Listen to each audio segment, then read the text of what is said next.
Hey guys, welcome to Dream Team. This time we're going over Challengers 2 in North America, and I have somebody that I was very excited to see cast. He replaced me in the CMO duo, but they both did a really good job. It's Balla. There'll be a round of applause or whatever at this point, but we're all online anyway, so we haven't heard people clapping for literally like 18 months now.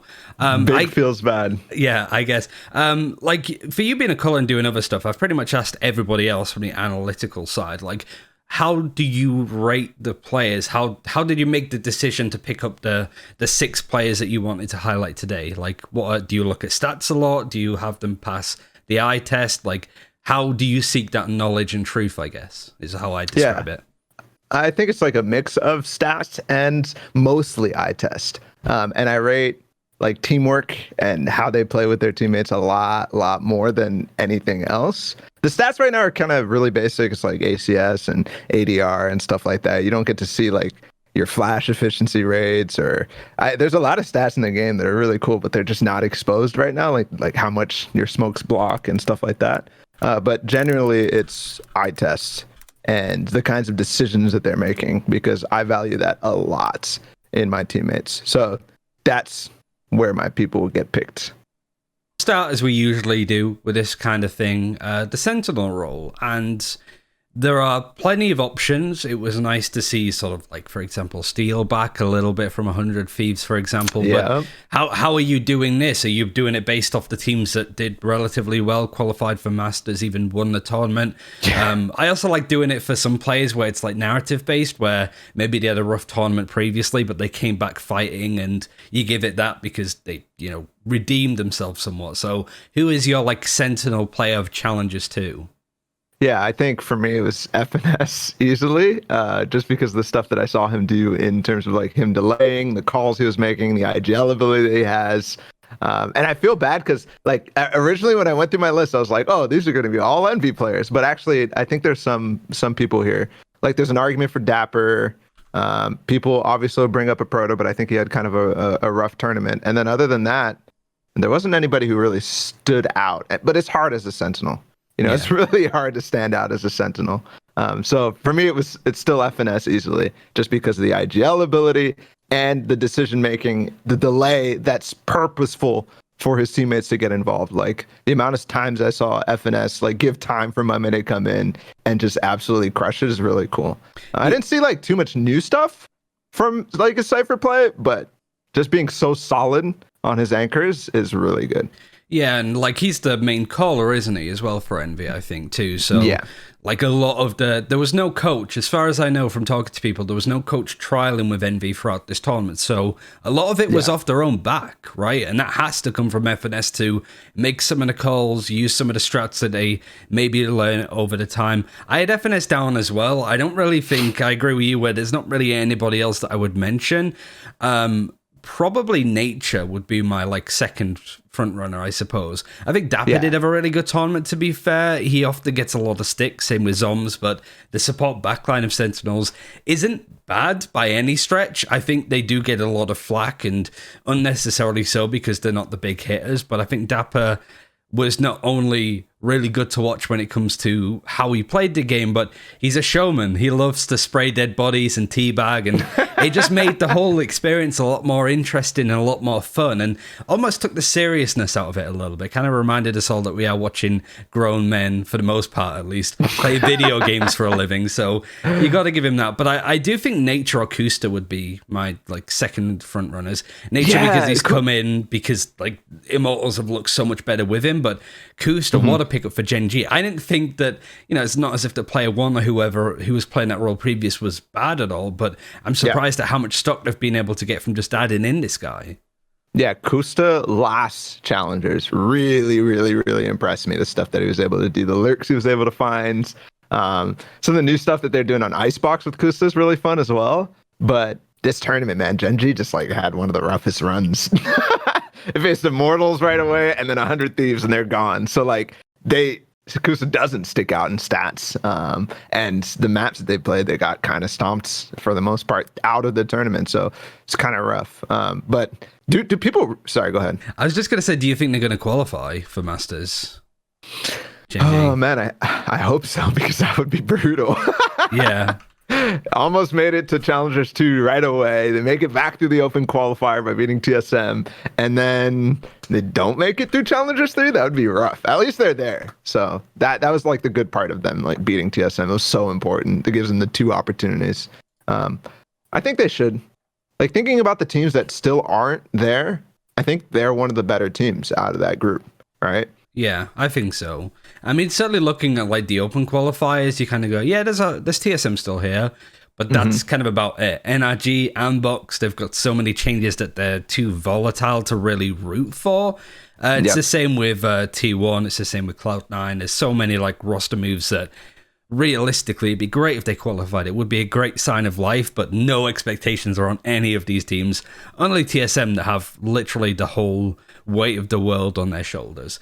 Yeah. How about like Omen and Brimstone then for the sort of main sentinel role, the main controller, perhaps IGL role of these teams?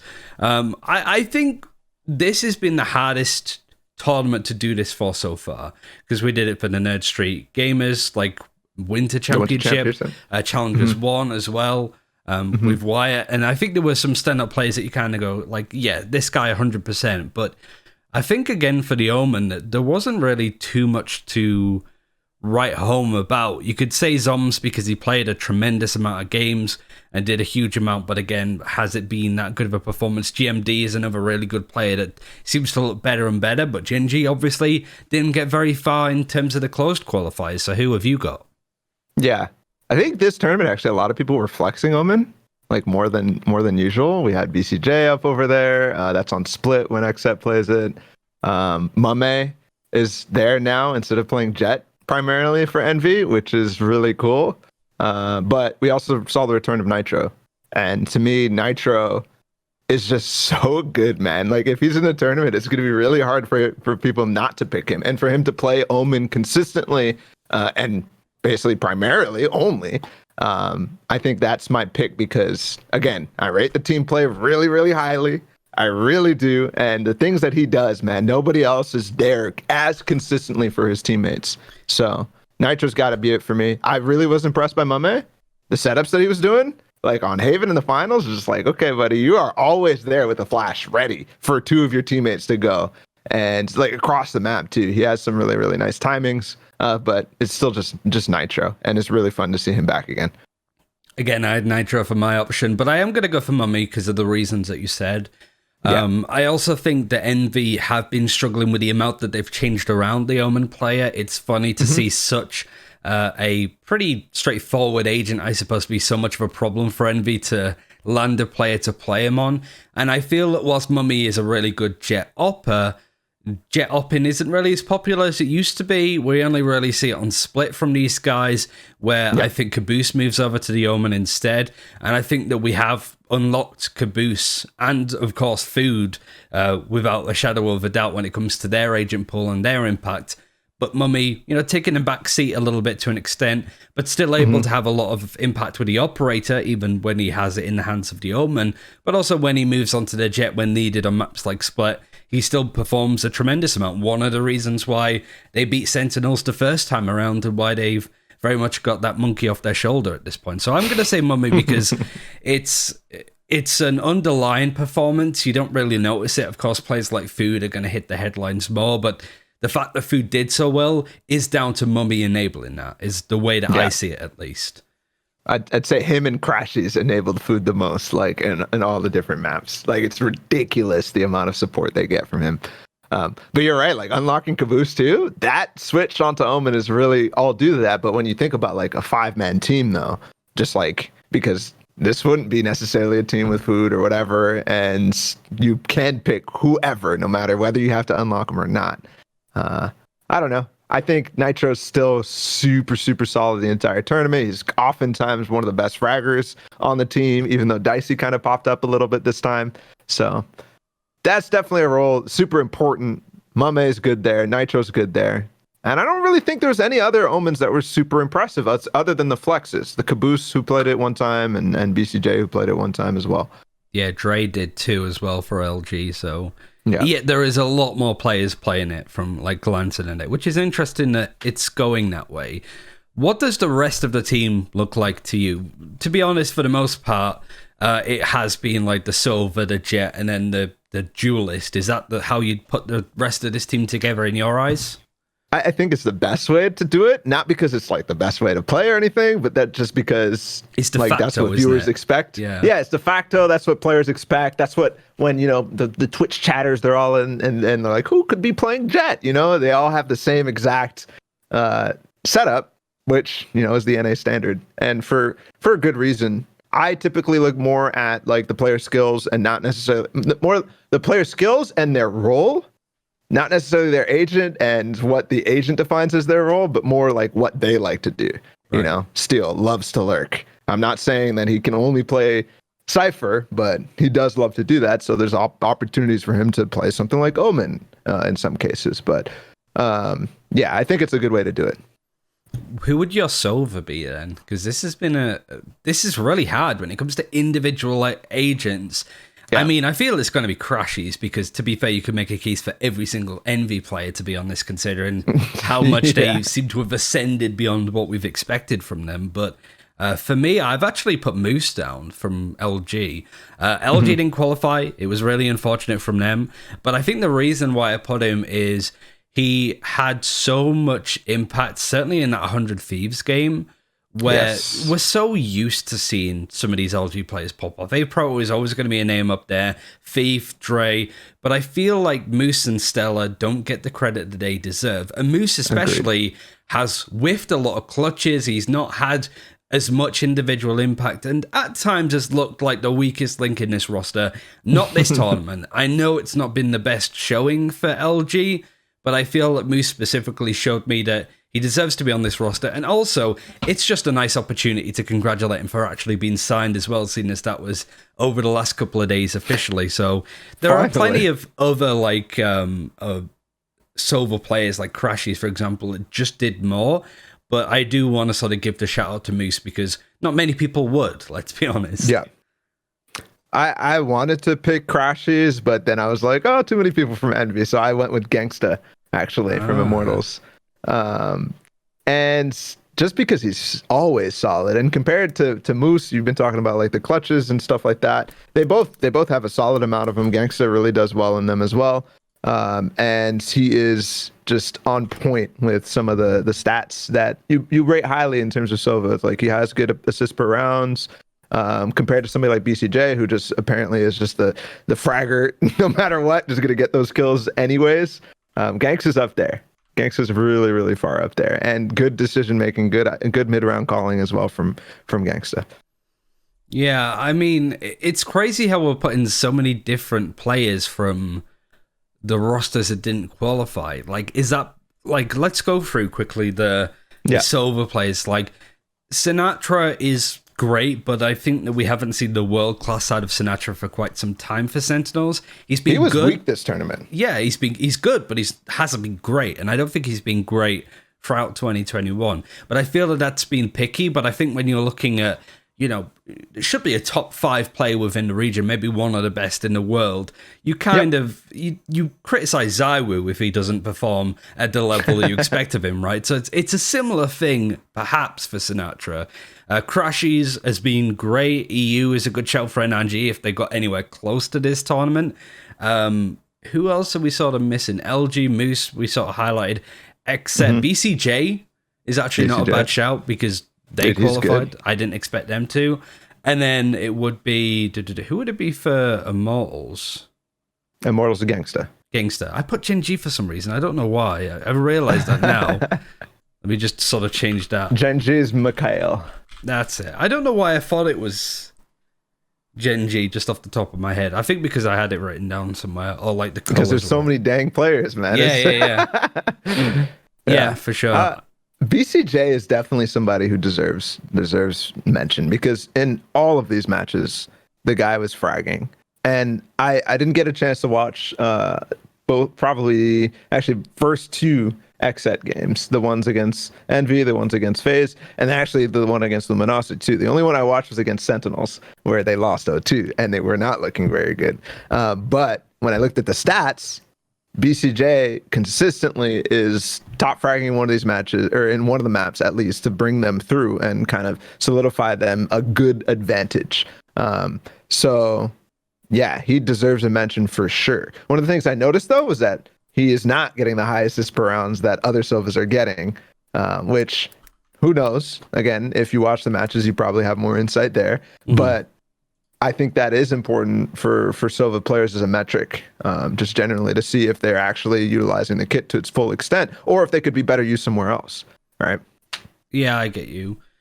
I might change mine from Moose. I feel rude to do that for BCJ because I genuinely think that, yeah, let's do it. Sorry, Moose. Like, you got your time in this one. I just think that when we get to the end of the video and we have to decide between the two, this is a much more of an actual debate on who deserves to be there. And I think otherwise we're kind of just, handing it over to Gangster to an extent because we've given Moose credit, but Gangster and BCJ were better Silvers at the end of the day. So I guess we need to do it by that book.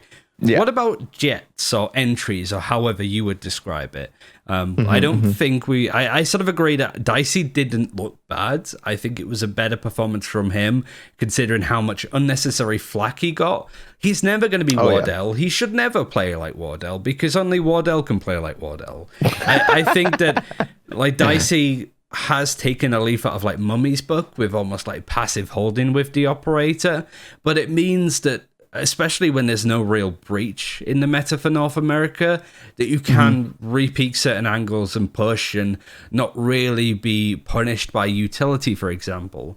So I do think that Dicey's worth a shout for just how much he improved and how much he can seek to improve as well on the trajectory that he's on. However, I think that there's only one real player to mention when it comes to this, and that's Shazam. I just think that Shazam is the most complete jet in the world, honestly. I think we've seen people like Mixwell with G2 struggle a little bit with a jet. It's hard to be a jet main now and again. I wouldn't, certainly now, when it comes to how the game is changing and adapting. But I think Shazam, as an IGL for this team too, shows that he still has impact. Not always with the operator, but he doesn't rely on it like some other jet mains do, I guess. Yeah. Yeah, I think Shazam was the guy I had up there. I had a question mark besides Dicey because he kind of turned the page, which is really cool. That's why you maybe pick him, especially if you're looking for that narrative. But at the end of the day, they didn't make it past Sentinels, and Shaz was able to beat them out. That's the team who eliminated them, right? And you're right. Complete all around. He's IGLing at the same time. He's finding entries. He's doing a lot. When you look at like the first kills and first deaths, the first bloods, like he is taking the duels and quite consistently being at the top of those first blood leaderboards, and in this tournament as well. Who have you got then? Is that your answer as well? Is there any others? Yeah, Shazam. Is there really nobody else that's worth highlighting? There's Chemicals. I'm still not really convinced about Chemicals. He lost points with what he said about Hiko. Like, I'm just why would you say that? Like, come on. I don't mind, whatever getting posted on Reddit. It is what it is. And I like that, it gave the opportunity for 100 Thieves to go up on Twitter and make a meme about it, which is fun. Yeah, the copy pasta is great. I'll see you on the site a little bit later. What is it? I am Hiko, I'm a beta. I'll see you on the site a little bit later. Like, yeah, so good. Go.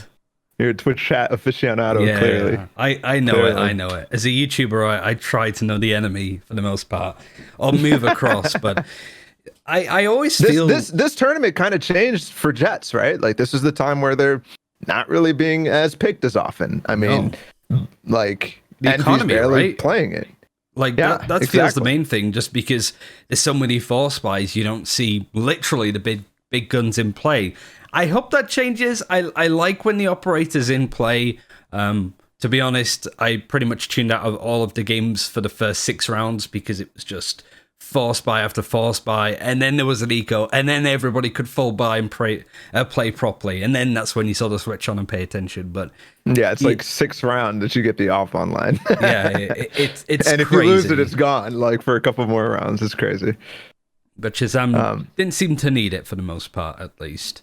And The only team really as well, like, again, we didn't see too much Jet opting out of Envy, and I think it worked to their favor not playing Jet, to be honest. Yeah. I think they only played it on Split, which I think is a map where you can definitely use her because of all of the places that you can hold down and up.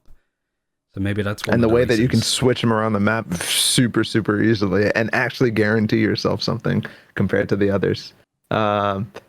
I think the way probably also to put this category is instead of Jets, just oppers in general, because I think every team does need an opper. I don't think that changes my answer, but in terms of like what I was saying about like player rules, then maybe thinking about it as operator or oppers in general would make a little bit more sense.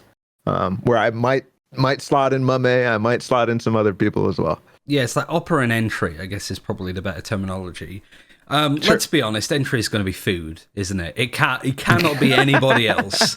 There is nobody that had the glow up that they had. And it's actually crazy because even in Challengers 1, Envy didn't look as good. They were trying to do a lot of like the European stuff with the slow Sage play, for example. And Food did still play Sage, don't get me wrong, on maps like Icebox. But everywhere else, when you have a tournament that's got like Sean, Shot Up in it, Asuna is there too, Sick as well.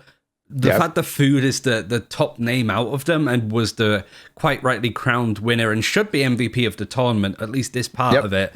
Yep. It's great, and it's just a nice surprise to see one player have that much impact and just show up almost out of nowhere. But there's been bubblings of that recently. Oh, my man has been fragging like really, really hard over the past couple of tournaments. The surprising thing is like maybe when we say it comes out of nowhere, maybe it's because they lost so handedly at Winter Championships and we like didn't really pay attention to Envy anymore. But I mean, they were in everybody's tier 1 for a reason, and I think Food is part of that. But yeah, it's Food 100%. He went up against Sick in the finals and absolutely just destroyed. You know, it was like a head-to-head Phoenix battle on some of these, and it was just utter destruction, which is really cool to see as well. Who is your 6th man then? Because this last part has been more straightforward than the first bit. Like, I like the variants in answers that we have, like Nature versus FNS, Mummy versus Nitro, BCJ versus Gangster. Who would your 6th man be? Who would be your, like, Shot pot Up of call? Shot Up, okay. Shot Up. Because, man, this guy's stock just rose, like, 15,000 times. The way that he now is playing Breach. He's also fiddling with Killjoy. He's also fiddling with Raze. And while his Raze didn't look the best, it looked like maybe he was playing him for the first time. He still dropped almost 30 kills. Or maybe he did drop 30 kills on that map. Like, he's ridiculous. And the fact that now he's flexing, being a little bit more versatile as well, is just like, yeah, I think I'd want him on the team no matter what. And this tournament proved that to me again. What did you think of his Breach? I'm going to hold off my opinions as a European because, you know, we have a very high standard of Breach play. And I thought, for the most part, it was fine. But you see a lot of it in Europe, at least. There's been a couple of, like, Polish teams that have been running Phoenix over here. And it completely blindsides some teams. I think Fnatic didn't know how to deal when you have a Phoenix. They're like, who is this new agent? I've never seen him before in my life. But it's when you run the Phoenix opposite. in EU, it's like, but it's the opposite in North America. So like being able to try and adapt and play this agent that isn't played a lot that people say is very good is always going to be pretty tough, especially when you take Shot Up off an agent like Phoenix and certainly the Reyna. It seems like it was a move because of maybe those Reyna nerfs, but I'm not too sure about that theory. I think it's just expanding. Like, I think the issue for Immortals and LG down in the future, maybe even next patch, maybe down into Masters, is going to be versatility. It's going to be, you know, how easy they are to read and how easy they are to play against because they do the same thing over and over. So I think this tournament was Immortals trying to break out of that. And by the time they get to Masters, they don't have any other tournaments to do it now. Hopefully teams will be like, okay, I'm not quite sure what we're going to get out of you. Instead of, I know exactly what you're going to do. You're going to put Shot Up on Reyna and you're just going to slow play it, play for info and run at us. Exactly. So like, I think that's what the idea here. They started playing Viper on Icebox. They took Shot Up off of Reyna in a lot of situations. But to your original question, it didn't look the greatest. He's still fragging. He's still doing Shot Up things, which is good.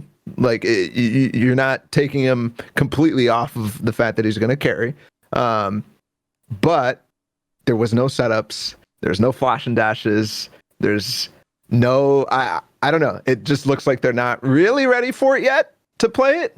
It's not really ready for prime time, but I think it can be. And the fact that he's doing it and experimenting with it means that I want him on any of my teams, 4 agents, I think my answer would still be sick. I don't feel that there's a more versatile player in the world right now.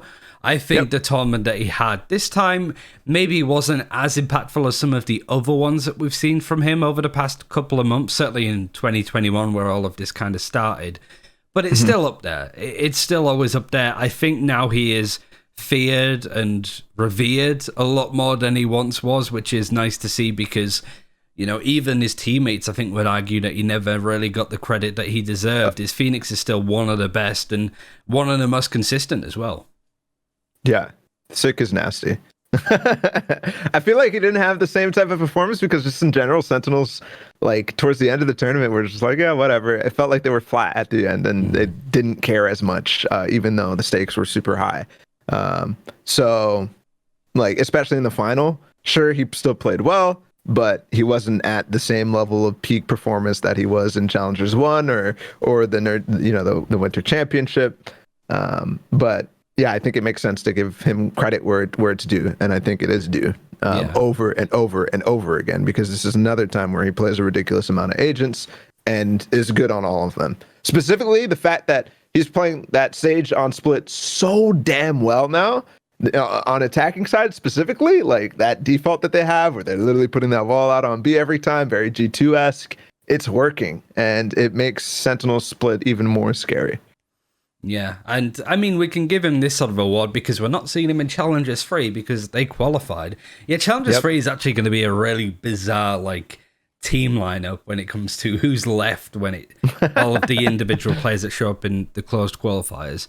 But yeah, let's go for this team. Let's narrow it down to the overall top 6 players of their role. Nature versus FNS. What do you think? I'm also basing this on the fact that I don't want this to be... Well, we can go for it. So we have Shazam, that's 100% been picked because we both selected him. Food, that's 100% been picked. I think FNS still gets it, though, just because of what Envy were able to do. Also without power for almost a week, so they've had to really sort of come in all guns blazing. Oh, did Envy have that issue too? I'm pretty sure, considering they're from Texas as well, that they would have struggled to an extent. I think it obviously impacted a lot of the teams, Sentinels being one of them too, but it's nice to see the people that were holding on to the Envy stocks feel vindicated. There's been another pump and dump, it feels more like, but with any luck, it's a flourish. It isn't just a hop up and down because Envy do have a bit of a track record on when it actually matters. The first strike main event, for example, they kind of go out without a whimper, which isn't as nice to see. I hope that they're not going to repeat the same thing because otherwise it's going to be time to start dubbing them the qualifying heroes, and that's about it. Yeah. But yeah, I didn't realize they might have had trouble with that. The reason I like FNS so much is, like I said before, the fact that he IGLs, the fact that his anchors are really good, the fact that he just plays super solid. But when it came down to finding gaps when he played Cypher, I actually maybe give that more to Nature in certain places, like his flanks and stuff like that. But I think still, just in general, I give it to FNS because of how much value there is in other places too. Mummy versus Nitro? That's an interesting one. Because I think even the impact that Nitro had for this tournament is still obviously noticeable with 100 Thieves going out against Cap in Octum. You just see what Nitro is so good at. And even though 100 Thieves did disappoint in this tournament, to be fair, they did run into Sentinels in an elimination match. I'm still inclined to give it... First. Yeah. It's hell on earth when it comes to the matchups that they had. I do want to give it to Mummy, but I think that FNS and Food were the 2 top players. I don't want it to just be all Envy. So I'm still inclined to give it to Nitro, even though 100 Thieves didn't play as well, because he's just the man when it comes to that role. I think when it comes to stats, Nitro was better. Probably a lot better too. Just looking at it, 225 ACS, Mummy was 196. Pretty significant difference, higher in terms of, not necessarily in terms of clutches, but higher in terms of KD, which I find very important for Omen players. Like the fact that you have a high KD player or a low KD player playing on Omen is definitely a little bit worrying. So yeah, I think it's okay to give it to Nitro here for sure. I think they have the same amount of assists per round too. Yeah, I think really, pretty much, really close. It's very close. But yeah, like I think people are going to be too mad with that. I think just Nitro is something else, and it's nice to see him back and still being able to perform well. BCJ versus Gangster. I'm still inclined to sort of go with what you put, because BCJ wasn't the first name to come to mind, to be honest. You kind of have to go, oh yeah, he did well. I remember his performance. But that might be just because we didn't watch those games as much. I think every time XSET was on, there was another mainline name going up against another, top tier name. So we just didn't get a chance to watch as much. That's for me personally. Yeah, I don't know. All I do is look at the stats here. I feel like Gangster is one of the sort of consistently good players that was fine on Immortals beforehand, but now that the team's got better around him, he's still playing just as well. I think I'm going to actually trade this out for BCJ for the reason because, like, I remember when he came into that team originally, and that was when XSET unlocked, because XSET had always been in and around the tier 2 scene. They qualified for the closed and series for both Nerd Street Gamers and UMG for First Strike, I'm pretty sure. The XSET team was consistently being able to get involved in those events. But when BCJ came in, that's when XSET became like a tier 1 team. And we saw that consistently. Invitational. Yeah, and it's even like the Winter Championships where they only lost to LG, and LG won that event. And LG are also a team that's been on the up and up. So the fact that XSET were able to sort of come back and beat the team that they usually beat dominantly, the only times that they haven't have been when LG's been on this monster run, I think it all comes down to BCJ being as good as he is. And, looking through previous weeks for North America, XSET have always been up there, but haven't necessarily got the recognition that they deserve. Like, they got top 4 in Challengers 1, they got top 4 in Challengers 2. That's a sense of consistency. So it's very easy to overlook XSET, and because of that, I want to point out BCJ as being one of the main reasons why this team shouldn't be slept on anymore. Yeah, I agree with that all the way through. And the fact that they made Masters here. They did lose to Envy, who they beat the last time, which also should kind of speak to something. The fact that Envy lost to XSET, now they bring him back. But then they beat LG, who they've kind of had back and forth again. And to do it to qual is also more important to me as well. Just the fact that there's more stakes around these matches. BCJ deserves it, yeah. Yeah. Meanwhile, Gangsta, he's on Immortals, who got top 3 both times, pretty cleanly in the first one. This one was a little bit more sketchy, but they still kind of had a clean run all the way through. I think for Gangsta in particular, I want to see more out of him. I want to see those kind of like backbone plays of Immortals kind of raise up the tempo a bit too, because it has been predominantly shot up or nature or chemicals. So I would like to see. I mean, JC Stanley has done that. I think last challenges, he was one of those like particular standout players within that position. But Gangsta, I think, is the last piece to just sort of bring it up to world-class level, and then Immortals can maybe get to that point where they're winning Masters, to be honest, because they have it in their bones, but I think everybody needs to be having life games, and Gangsta isn't quite having those life games just yet. Yeah, that's true. For the 6th man, Sick versus Shot Up, what are we thinking? I feel like Sick this term. I mean, last tournament they won. This tournament they lost, and they got kind of handed it to them in the grand finals. They did beat Immortals 2-0 again, which is nice. But to me, Shot Up, I don't know. The fact that he's changing things up means it's a very I wouldn't pick him last tournament. Last tournament I might have picked him for duelist or entry or whatever you want to call it, but this tournament, the fact that he's playing Breach, the fact that he's, still has that Reyna pick, he still has other things available, I think I go with Shot Up here. Okay. Because you could make an argument in some cases, especially last tournament, that he was starting to become one of those people you put in best player in the world. You know? Yeah. So he's trying something which, based on performances that we see from other people, could be incredibly worthwhile. And certainly when you look at, we've seen it a little bit more from the likes of Sean and Thief, for example, these other like Reyna one-tricks that have been playing other stuff. But it is nice to see Shot Up go a whole bridge beyond by playing the Breach. Was it spectacular? No, but it can be before anybody else's is. And I think that's going to mean a lot going into the future, depending on where the meta goes and how stuff changes. But with the economy being a bit more straightforward to follow, at least, Shot Up on the Breach could be a big thing to have in the future. So I'm quite happy for that. To recap, the dream team of Challengers 2 would be FNS on the Sentinel, Nitro on the controller role, BCJ on the Sova, Shazam on the Jet Oppin, Food as that flexible, Sage, but duelist predominantly. And then if we need a breach at all, Shot Up will be there to call in as we see fit. That's a scary team. And I think for all of the players other than Nitro, we won't be seeing them for Challengers 3. So I'm excited to see what other names would start to shine and be more of a standout player now that those top 4 teams aren't involved. Who would your predictions be for players that might start to show? I'm hoping we get some TSM guys up there. I really will be sad if they don't make it through to Challengers 3, but that'd be also really funny. Or not Challengers 3, Masters in general.